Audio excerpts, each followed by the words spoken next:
নমস্কার বন্ধুরা, কেসি কিচেনে সবাইকে স্বাগত। আজ আমি নিয়ে এসেছি মাছের মুড়ো দিয়ে একটা ভীষণ টেস্টি রেসিপি। এই রকম মাছের মুড়ো দিয়ে আমরা অনেক সময় চিন্তা করি যে কি বানাবো বা কীভাবে কি করব।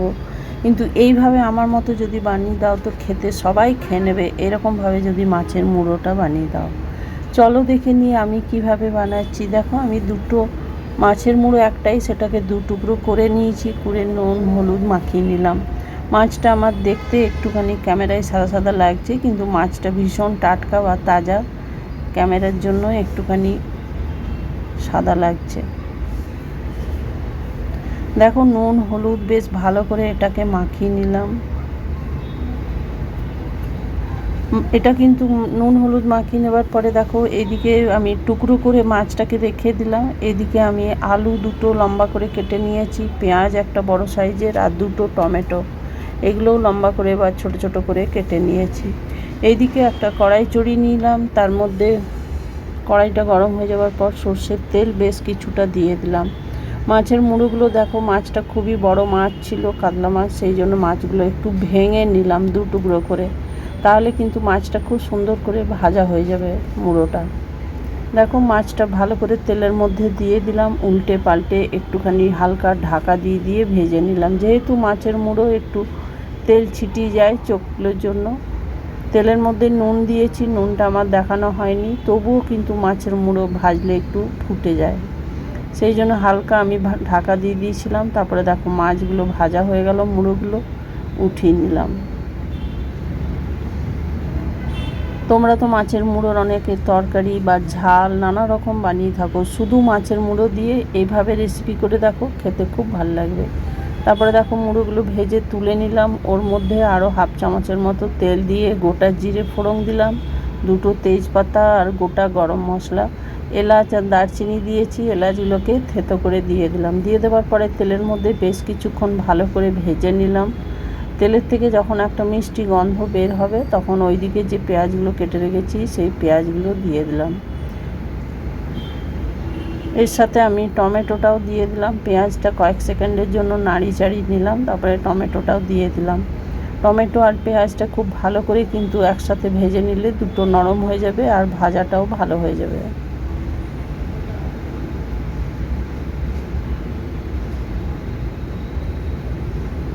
এরপরে দেখো, এর মধ্যে পেঁয়াজ আর টমেটোর মধ্যে নুন দিয়ে দিলাম, তাহলে পেঁয়াজ আর টমেটোটা নরম হয়ে যাবে।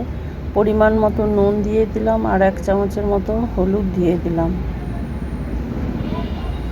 নুন হলুদ দিয়ে দেওয়ার পরে দেখো, টমেটো আর পেঁয়াজটাকে একটুখানি বেশ খানিকক্ষণ সময় নিয়ে একটু ভেজে নেব।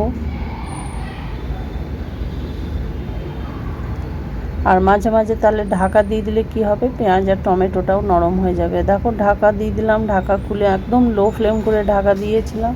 তারপরে দেখো, ঢাকা খুলে দেখাচ্ছি, টমেটো একদম নরম হয়ে গেছে, পেঁয়াজটা ভাজা হয়ে গেছে অনেকটা। এরপরে আমি 1 চামচের মতো আদা রসুন আর কাঁচা লঙ্কা পেস্ট করে রেখেছি, সেইটা আমি দিয়ে দিলাম। তার সাথে দিলাম আমি একটুখানি জল। এরপরে আমি দেখো, জিরে গুঁড়ো দিয়ে দিলাম, ধনে গুঁড়ো দিলাম, 1 চামচের মতো গরম মশলা গুঁড়ো দিয়ে দিলাম, আর দিলাম হাফ চামচের মতো কাশ্মীরি লঙ্কার গুঁড়ো। কাশ্মীরি লঙ্কার গুঁড়োতে তরকারি কালারটা ভীষণ ভালো হয়, যদি তোমরা না চাও তাহলে এটা স্কিপ করে যেতে পারো। মশলাটা দিয়ে দেওয়ার পরে একটুখানি নেড়ে চেড়ে নেবার পরে ওইদিকে যে আলুগুলো আমি কেটে রেখেছি সেই আলুগুলো দিয়ে দিলাম। আলুগুলো তোমরা আগে ভেজেও তুলে নিতে পারো,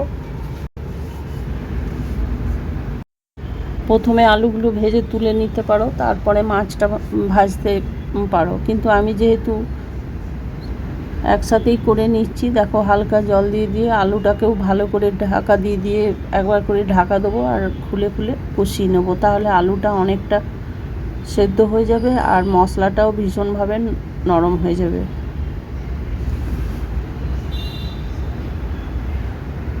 তোমরা তো মাছের মুড়ো অনেকে খেতে পছন্দ করো না, আবার অনেকে খেয়ে খুবই পছন্দ করো, কিন্তু যারা পছন্দ করে না বা খায় না তাদের জন্য এই রেসিপিটা বানিয়ে দিলে তারা কিন্তু খুব সহজেই খেয়ে নেবে। এরপরে দেখো, আলু আর মশলা একদম ভাজা হয়ে গেছে আমার। মশলাটাও একদম নরম হয়ে গেছে, দেখো ভাজতে ভাজতে একদম নরম হয়ে গেছে মশলাটা। মশলা ভাজার কালার দেখেও বোঝা যাবে হ্যাঁ যে মশলা ভাজা হয়ে গেছে।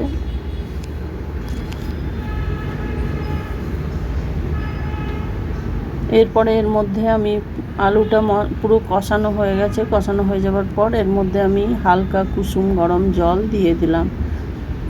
গরম জল দিলে তরকারির মধ্যে কি হয়, এক তো সহজে ফুটে যায় আর তরকারির স্বাদটাও ভীষণ ভালো হয়।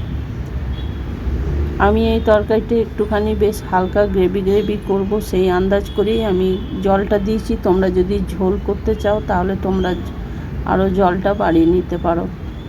এরপরে ঢাকা দিয়ে দেখো 5 মিনিটের জন্য রেখে দিয়েছিলাম। ঢাকা খুলে দেখাচ্ছি, দেখো আলু সেদ্ধ হয়ে গেছে একদম।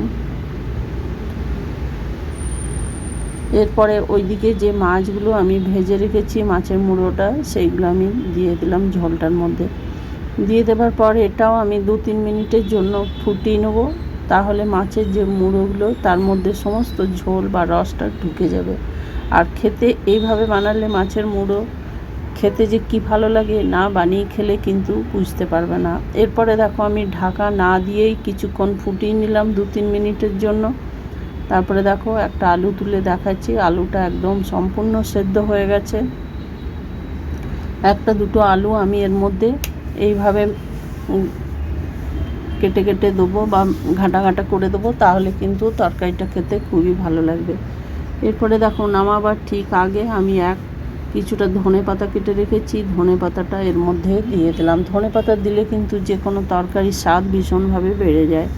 এরপরে দেখো গ্যাসটা বন্ধ করে দিলাম। গ্যাসটা বন্ধ করে দিয়ে ঢাকা দিয়ে বেশ কিছুক্ষণ স্ট্যান্ডিং টাইমে আমি রেখে দিলাম। আমার রেসিপি যদি তোমাদের ভালো লেগে থাকে তো লাইক, শেয়ার ও কমেন্ট অতি অবশ্যই করে দিও। নতুন বন্ধুদের সাবস্ক্রাইব করার অনুরোধ রইল। দেখো ঢাকা দিয়ে রাখার পরে খুলে দেখাচ্ছি কত সুন্দর আর কত লোভনীয় হয়েছে।